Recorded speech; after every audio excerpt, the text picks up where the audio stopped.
नमो भगवते वासुदेवाय। जय माता रानी। दोस्तों, आप देख रहे हैं आपका अपना YouTube चैनल व्रत त्योहार कथाएं। मैं हूं आपके साथ रिमझिम शर्मा।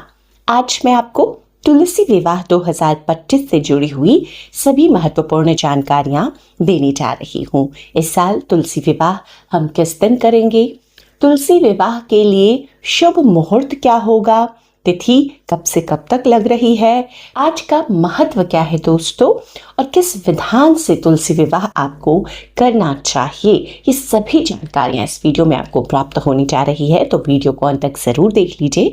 पसंद आए तो लाइक कीजिएगा, ज्यादा से ज्यादा लोगों तक शेयर जरूर कर दीजिए। देखिए, सनातन धर्म में तुलसी विवाह का बेहद खास महत्व होता है और हर साल कार्तिक मास के शुक्ल पक्ष की एकादशी से लेकर पूर्णिमा की तिथि में तुलसी विवाह किया जाता है। दोस्तों, कई मान्यताओं में तुलसी विवाह देखिए एकादशी के दिन ही मना ली जाती है।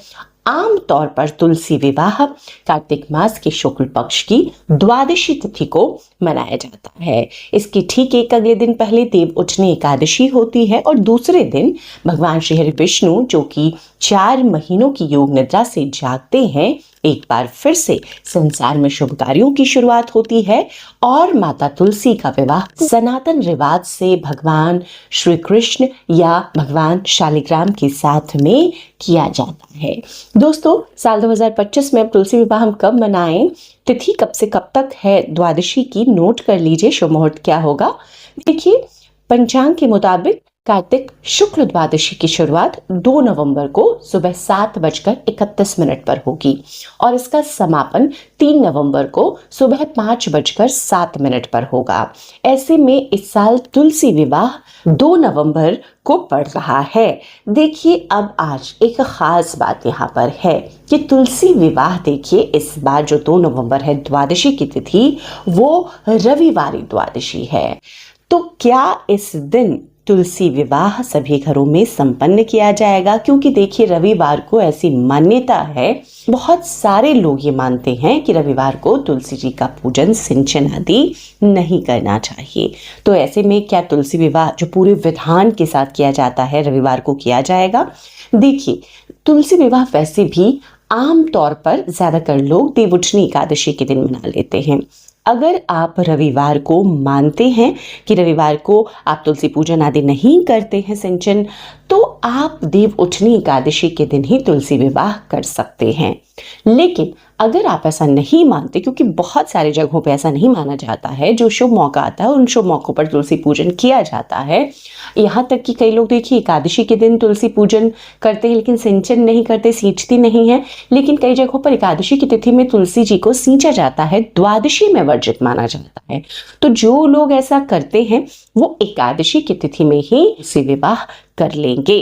अब 1 नवंबर से लेकर आप 5 नवंबर कार्तिक पूर्णिमा तक तुलसी विवाह संपन्न करा सकते हैं। और बता दूं मैं बात की उदय तिथि में हमें 2 नवंबर को एकादशी की तिथि मिल रही है, तो 2 नवंबर को भी देवउठनी एकादशी का व्रत धारण किया जाएगा।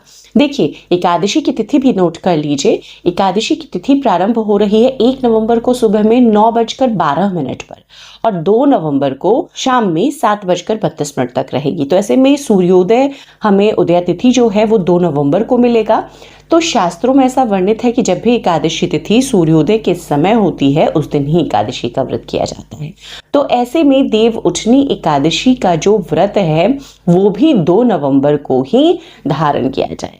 जब कोई बड़े व्रत होते हैं तो हम वार विशेष का ज्यादा महत्व नहीं देते। तो ऐसे में आप 1 या 2 या 5 तारीख तक किसी भी दिन तुलसी विवाह करा सकते हैं। अब देखिए, तुलसी विवाह से किन सुखों की प्राप्ति होती, क्या महत्व है? ऐसी मान्यता है कि तुलसी विवाह करने वाले परिवार में सुख, समृद्धि, सौभाग्य का वास होता है। इस व्रत को करने से, विवाह के आयोजन से संतान सुख की प्राप्ति होती है।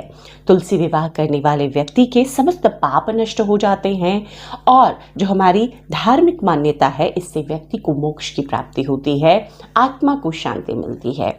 तो तुलसी विवाह के दिन संक्षिप्तता से मैं पूजन विधि भी बता दूं। इस दिन घर की साफ सफाई करनी चाहिए, तुलसी के पौधे को पवित्र स्थान पर रखना चाहिए। उसके बाद तुलसी माता का श्रृंगार करना चाहिए, लाल वस्त्र, लाल चुनरी अर्पित करनी चाहिए, कुमकुम, हल्दी, बिंदी, सिंदूर, जो 16 श्रृंगार हम चढ़ा सकते हैं आज माता को जरूर अर्पित करना चाहिए। उसके बाद तुलसी माता के बाएं ओर भगवान शालिग्राम या भगवान विष्णु या भगवान विष्णु के अवतार भगवान कृष्ण की प्रतिमा हो या फोटो हो, उनका रखकर आपको पूजन करना चाहिए।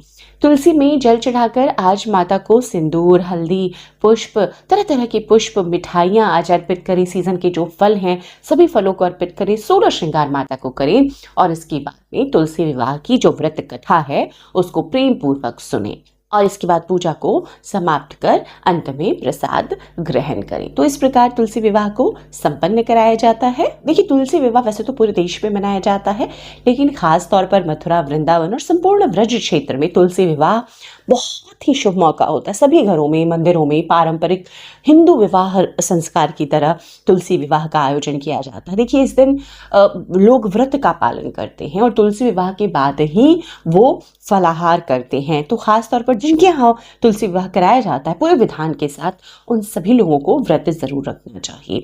देखिए, ऐसा धर्म ग्रंथों में वर्णित है। देखिए, पद्म पुराण में कार्तिक शुक्ल नवमी के दिन तुलसी विवाह का वर्णन किया जाता है, लेकिन अन्य कई धर्म ग्रंथों के मुताबिक प्रबोधनी एकादशी यानी कि देवोचनी एकादशी से पूर्णिमा पर्यंत 5 दिवस ये माने जाते हैं तुलसी विवाह हेतु अत्यंत फलदायी।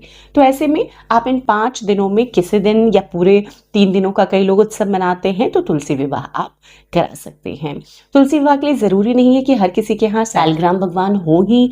आपके यहाँ भगवान विष्णु की प्रतिमा है, आपके यहाँ भगवान श्री कृष्ण की प्रतिमा है, आप उनसे भी तुलसी विवाह करा सकते हैं। कई जगहों पर देखिए ऐसा रिवाज है, साउथ में खास तौर पर, कि आज जैसे कार्तिक मास में आंवला का बहुत महत्व होता है ना, तो आंवले के पौधे का तुलसी के पौधे के साथ विवाह कराया जाता है। आंवले के पौधे को प्रतीकात्मक रूप में भगवान श्री हरि विष्णु माना जाता है और दोनों पौधों को साथ में रखकर तुलसी विवाह कराया जाता है। तो देखिए, जिस प्रकार से भी आपके यहाँ के रिवाज हैं उस प्रकार से आप तुलसी विवाह करा सकते हैं। उम्मीद करती हूँ ये सभी जानकारियाँ आपके लिए उपयोगी होगी। आगे भी तुलसी विवाह से जुड़ी हुई बहुत सारी महत्वपूर्ण जानकारियाँ और पूरी विवाह विधि आपके साथ करके दिखाऊंगी। उन वीडियोस को भी ज़रूर देखिएगा और ये वीडियो अगर पसंद आए तो उसको सबसे पहले तो लाइक कीजिए, ज़्यादा से ज़्यादा लोगों तक शेयर भी कर दीजिए और चैनल पर पहली बार आए हैं तो इसी तरह की जानकारियों के लिए चैनल को सब्सक्राइब भी ज़रूर कर लें। वीडियो देखने के लिए बहुत बहुत शुक्रिया। जय मैया तुलसी, जय श्री हरि विष्णु।